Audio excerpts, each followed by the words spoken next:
கார்த்தி ரேவதி சீரியலை பற்றி தான் நம்ம இந்த வீடியோக்குள்ளே நம்ம பார்க்க போகிறோம். ரேவதி வந்து கார்த்தியை எப்படியாவது வந்து அவர் மனசில் இடம் பிடிக்கணும் அப்படின்னு சொல்லிட்டு ரேவதி எப்படி இல்லாமல் நடிச்சு பார்க்குறாங்க. ஆனால் கார்த்தி வந்து அது கண்டுக்கவே மாட்டுக்கிறாங்க. அப்போ ரேவதி வந்து நினைக்கிறாங்க, நம்ம வந்து ஒரு மாதத்துக்குள்ளே எப்படியாவது அவர் மனசில் இடம் பிடிக்கணும்னு சொல்லிட்டு நம்ம சவால் விட்டுருக்குறோம். ஏற்கனவே 10 நாள் முடிஞ்சு போச்சுது, இன்னும் இருக்கிறது மீதி 20 நாள் தான். ஆனால் கொஞ்சம் கூட அவர் மனசில் நம்ம இடம் பிடிச்ச மாதிரிக்கே இந்த எதுவுமே தெரிய மாட்டேங்குது, எப்படி பண்ணதுக்குன்னு ஒரே யோசனையாக வந்து நினச்சிட்டு இருக்கிறாங்க ரேவதி. அப்போ அவங்களுக்கு ஞாபகத்துக்கு வருது, பாட்டி தான் ஞாபகத்துக்கு வராங்க. உடனே ரேவதி என்ன முடிவெடுக்கிறாங்க, அவங்க கார்த்தி மனசுல ரேவதி வந்து இடம் பிடிப்பாங்களா, என்னெல்லாம் நடக்க போகுது அப்படிங்கிறத நம்ம இந்த வீடியோக்குள்ள நம்ம பார்க்க போறோம். நம்ம வீடியோக்குள்ள போறதுக்கு முன்னாடி நம்ம சேனலுக்கு யாரெல்லாம் சப்ஸ்கிரைப் பண்ணலன்னா அவங்களாம் சப்ஸ்கிரைப் பண்ணிக்கிடுங்க. பக்கத்துல உள்ள பெல் பட்டனை கிளிக் பண்ணுங்க. வாங்க வீடியோக்குள்ள போகலாம். துர்காவோட கல்யாணம் 2 நாள் தான் இருக்குன்னு சொல்லிட்டு பந்தக்கால் ஃபங்க்ஷனுக்காக எல்லாமே வந்து ரெடி பண்ணிட்டு இருக்கிறாங்க. அப்போ வந்து அந்த பந்தக்கால் ஃபங்க்ஷனும் எல்லாம் நல்லபடியாக நடந்துட்டு இருக்கவும் அப்போ ஒரு பொண்ணு தான் வராங்க. அந்த பொண்ணு வந்ததுமே அப்போ சாமுண்டீஸ்வரி மேடம், நான் உங்ககிட்ட ஒரு விஷயத்தை பற்றி பேசணும் அப்படிங்கும்போது, நீ யாருமா என்ன விஷயத்தை பற்றி பேசுறதுக்காக என்கிட்ட வந்திருக்கிற அப்படின்னு சொல்லிட்டு சாமுண்டீஸ்வரி கேட்கவும் எல்லாருமே அங்கே தான் இருக்கிறாங்க. அப்போ அவங்க வந்து சொல்கிறாங்க, உங்கள் பொண்ணுக்காக பார்த்துருக்கீங்களா மாப்பிள்ளை செல்வம், அவர் வந்து நல்லவர் கிடையாது அப்படிங்கிறாங்க. இது கிட்டதுமே சாமுண்டீஸ்வரிக்கு ஒரே குழப்பமாக இருக்குது. உடனே சந்திரகலா அதிர்ச்சி அடைகிறாங்க. அப்போ உடனே பார்த்தோம்னா அந்த பொண்ணுக்கிட்ட அவங்க கேட்குறாங்க, என்னம்மா நீ சொல்லிட்டு இருக்கிற அப்படின்னு சாமுண்டீஸ்வரி கேட்கவும் அப்போ அந்த பொண்ணு வந்து அழுதுகிட்டே சொல்கிறாங்க, நீங்கள் வந்து உங்கள் பொண்ணுக்காக பார்த்து வச்சுருக்கீங்களே செல்வம், அவர் வந்து என்னை லவ் பண்ணி என்னை நம்ப வச்சு என்னை ஏமாற்றிட்டார் அப்படிங்கிறாங்க. இது கிட்ட எதுவுமே சந்திரகலா அதிர்ச்சி அடைகிறாங்க. அப்போ சாமுண்டீஸ்வரி அதோட அதிர்ச்சி அடைகிறாங்க.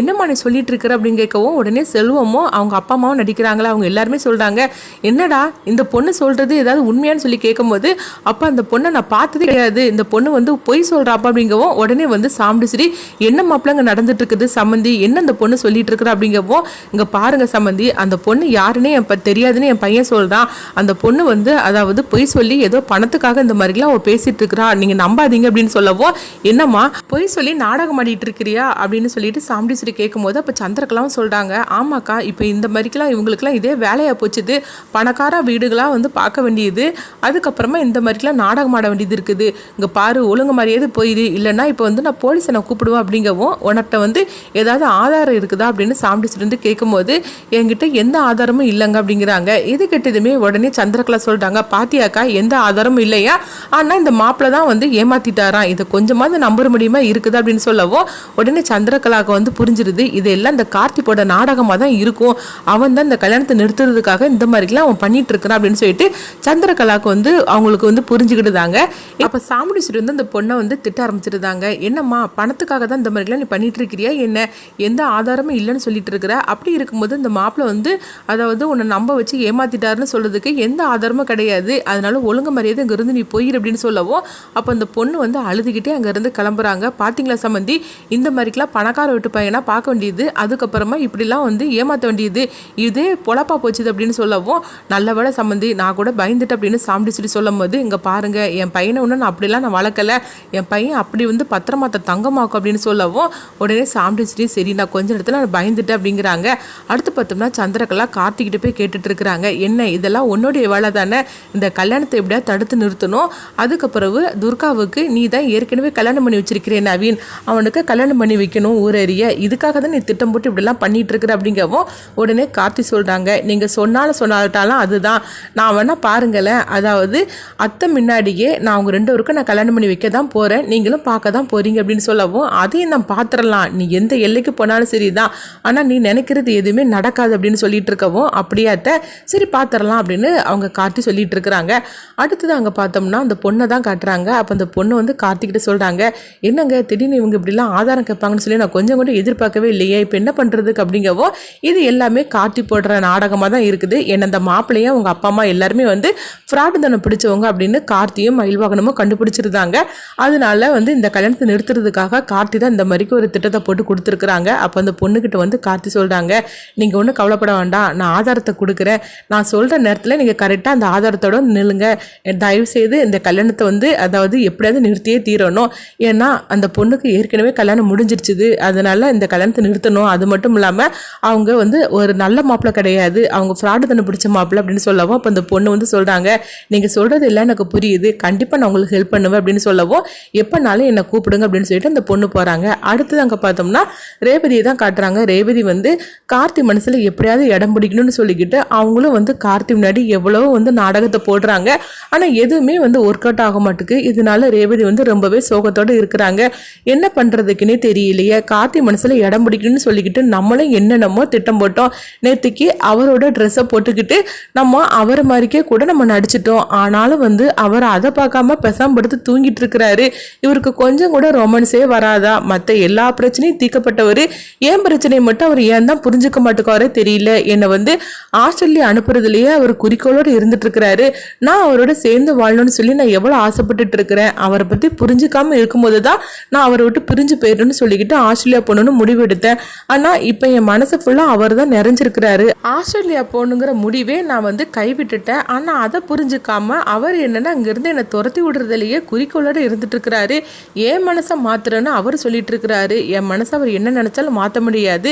ஏன்னா என் மனசை ஃபுல்லாகவே அவர் தான் நிறைஞ்சிருக்கிறாரு. ஆனால் நான் அதை எப்படி தான் புரிய வைக்க போகிறேன்னே தெரியலையே. இதில் வேற பாட்டி வேற இன்னும் 1 வருஷத்தில் எனக்கு பேரோட பேத்தியை பெற்றுக்கொடுன்னு வேற சொல்லியிருக்கிறாங்க. எங்கே பேரை என்னை நிமிந்து கூட பார்க்க மாட்டேங்கிறாரு அப்படின்னு சொல்லிட்டு ரேவதி ரொம்பவே சோகத்தோடு இருந்துட்டு இருக்கிறாங்க. அப்போ அந்த நேரத்தில் பாட்டி வந்து ஃபோன் பண்ணுறாங்க.